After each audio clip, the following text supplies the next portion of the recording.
What is going on, everybody? Welcome back to another edition of Everything College Basketball Podcast, exclusive here on YouTube.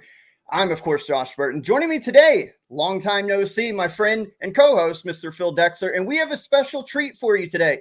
You know, we've been doing our nonstop NCAA tournament coverage leading up to the NCAA tournament and beyond, and today we are joined by senior guard from the Longwood Lancers. They won the Big South Conference tournament. We're joined by D.A. Houston. D.A., my friend, first of all, congratulations on winning a conference championship. You guys are going dancing. Congratulations once again. And just tell us, man, how does it feel knowing you're going to the big dance? Appreciate y'all for having me. And it feels great. It's an experience only you can dream of. A lot of people dream of this as kids, and not a lot of people get to experience it. So I'm just blessed and grateful to be able to experience this, especially with the guys on my team, a lot of those guys. You know, we mentioned, obviously, you're a senior, and I'm sure that leading up to this moment, obviously, there's got to be a lot of tribulations and trials and all that stuff leading up to it. A lot of the practices, ups and downs. Take us to the locker room. After you guys take down UNC Asheville, who won the conference championship last year, the conference tournament, to dethrone them and go to the big dance. Take us in the locker room. What was that celebration like, knowing that not only had you clinched the Big South bid, but that you're going to the NCAA tournament? It was very exciting, but emotional at the same time. We had a lot of highs and lows this year. Not necessarily what we expected to how we expected to perform during conference, but we met that expectation of winning. We always had that belief that we could win, and we felt like we were counted out. So it was very emotional, but yet exciting, and a lot of love spread around. Like I said, we're a very tight team, and that celebration, it meant a lot to everybody, and it was exciting to see, especially those that never got to experience this before. When you mentioned kind of the trials and tribulations of this season, when you went to the tournament a couple of years ago, you know, you guys were 15-1 in conference. You were the favorite the whole way. Yeah. First of all, does it make it a little bit sweeter having gone through some adversity and still getting to the tournament?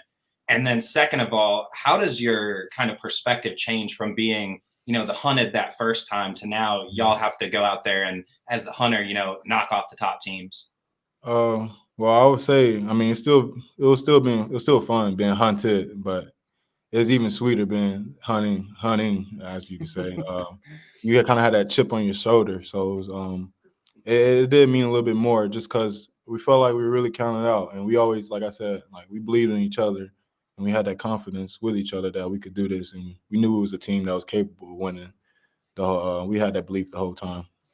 Talk to us about that belief, because obviously High Point wins the outright conference in the regular season.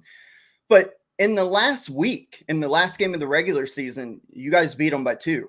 And then you followed up a week later in the semifinals and knock them out once more, this time by 1 point. So in a matter of a week time, you beat the 1 seed twice by a combined 3 points. Talk to us about the confidence level going into those games, and especially after. What was it? I mean, talk us through that, taking down a team that wins the regular season like that. Well, we started playing our best basketball toward the end of the conference. So our confidence, we already had a confidence, but that just increased it, knowing that we are playing our best basketball, and we believe that we were one of the best teams in the conference at the time. During these times, as we started playing our best basketball. But going in there, we really wanted that win. Our coach, as the coach said, we were committed to it. Like, we wanted that win, and especially them hosting it at their own house, we wanted to get that win and show the conference that we belong there. And that's exactly what you guys did. And not only did you knock them out, the 1 seed, but you did it in overtime in their building. When the game goes to overtime, I'm always curious. We've had coaches and different players on. I like to talk to them about strategy-wise. When the game goes to overtime and heads to the extra 5-minute period, what's the huddle like? Is it one of belief of like, all right, we got 5 more minutes to do this. We're going to do this. Talk us through what everything was like going in the huddle, knowing that you had to still beat this team at home that you'd already beat a week ago, that had won the regular season at their building, but you got to do it in 5 more minutes. In our huddle, honestly, it it was far more minutes that we believed that was our 5 minutes. We had a thing, we'd be like, all right, it's winning time. We say something like that, like something similar like that, and we really believed that. And we had like we went to overtime, we believed that was our game, honestly. So when we went in, I mean, we had to believe, but it was more like a confidence, like we can win this, or we're going to win this game. Like we said, we really wanted that game. And then you move on to the championship, obviously, and we mentioned that you play UNC Asheville, who wins the league last year, gets the automatic bid, and goes to the NCAA tournament. They brought back their all-conference player, Drew Pember. You guys have played him a couple times through the regular season. You know him very well. But heading into this championship, knowing that they have the experience from last year to draw off of, and they've got an all-conference player, talk to us about what the strategy was to try to neutralize him and maybe try to shut down some of the other guys. Because you end up, I mean, if we're being honest here, you guys blew him out. You took him to the woodshed. So Yeah. what worked strategy-wise that allowed you guys to just blow him out 85-59? Just do what we've been doing, executing, especially on the defensive end. We knew we were one of the best defensive teams in the conference, if not the best, and we knew we had to carry that over into the championship. And we had the mindset as all we needed to get there. And once it was that time, we felt like it was that time. And it was even emotional before the game. We had guys tearing up, like we really wanted this. So I feel like our strategy was do us, be us, and stay together. And that worked out for us. Stat wise, I want to ask you about something, because for being in a mid-major conference, you don't always see teams that rank inside the top 15 or top 50 even in offensive rebound percentage. And you guys rank right now in KenPom 14th. You're basically getting an offensive rebound off of 37% of your shots, which is incredible. And to top it off, outside of 1 7-footer, you're not the biggest team. So talk to us about the kind of dogged mindset that's been instilled to you, I'm sure, by your coaches, that, hey, when a shot goes up, we got to go get second, third, fourth opportunities, because we always like to say, and you know this as well as anybody, rebounding's effort. Like rebounding is skill and effort and desire. You guys crash the offensive glass as well as anybody in the country does. So talk us about that. Well, yeah, like you said, our coaches push us to do that, and like you said, it's more of an effort and a desire thing, and that's just part of who we are. We want to be tough, and we like controlling the boards. That's being tough and showing that will. So that's Ronnie Thomas, our coach. He'll love to hear that.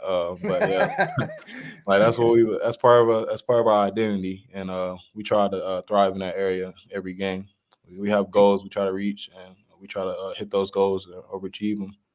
Well, tell Coach Thomas that he is welcome for the shout out there, by the way. Hey, so I want to talk to you guys about schedule too. Mm-hmm. Because in the non-conference, we just had Coach Donnie Jones on from Stetson yesterday, and we talked to him about his non-conference schedule because they're going dancing as well.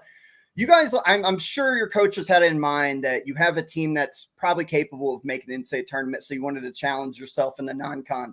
You went back on December 30th before conference play officially kicked off. You played at Dayton, which we all know is a locked-in step tournament team. And you played them to a 9-point game on the road. Talk to us about that experience, playing Dayton so close, a tournament team that can help you lead into your first round game next week. Well, Dayton, they have a lot of talent over there, and just that environment alone, that's a tough environment to play in. And I feel like it prepared us on all levels, from the talent you're facing, from the environment and the pressure. And I feel like that helped us prepare us not to get in the conference, but for the environment we were about to go into. So that was a big game, and it was a fun game. And I feel like knowing that we had a game like that, that gives us another sense of confidence going into March Madness this upcoming week. So go ahead, Phil. Sorry. I was going to say, and just speaking of kind of, experience and confidence, you're a guy who has played in the NCAA tournament before. Mm-hmm. Does that kind of eliminate some of the nerves, this week leading up to it? Or is it just one of those things where, like you said, this is a dream for all of you guys growing up, and no matter what, you're still kind of feeling that?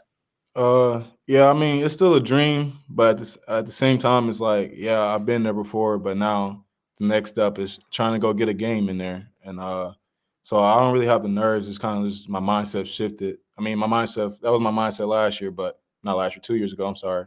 But now it's really like let's try to go get a game in there. And I believe we have a team built for March Madness.